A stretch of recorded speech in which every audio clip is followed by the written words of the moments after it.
which is not very much at all. But you can get away with buying just that much because that's all the law requires. So when you call up Geico or Progressive or one of the other cheap car insurance companies and say, give me the cheapest policy I can possibly get, like they're telling you on their TV ads, you're going to get $25,000 worth of coverage.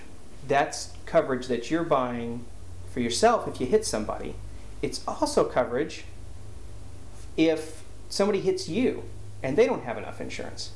So if you buy $25,000, somebody else that hits you has $25,000, Oregon law says you're not going to get anything from your insurance policy.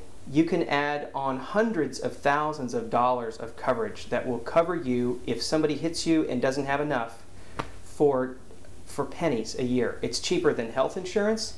I've seen people buy supplemental policies that are expensive and pay $50, $60 a month. You don't have to do that with car insurance. It's cheap to get above that minimum level.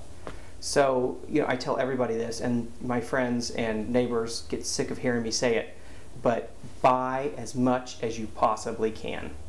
If you, God forbid, end up hurting somebody else by not paying attention, you're going to have enough insurance to cover what you did.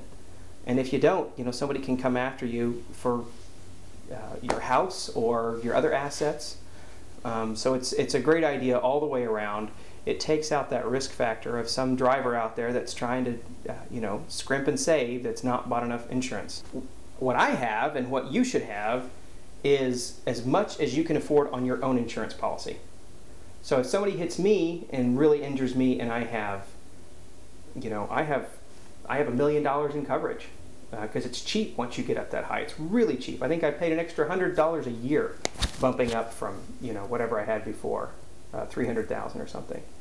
So it's really cheap to get that much coverage. The other thing it does, if I hurt somebody out on the street accidentally, it covers what I've done. So it's a great thing to have, and it's not a place to save money. You just need to call up your insurance agent and say, I want as much liability as I can afford, and I recommend $300,000. That will give you protection if you hit somebody and if you get hit by somebody who doesn't have enough insurance. You can't control how stupid people are on the road and when they are careless and negligent and don't pay attention, but you can still protect yourself.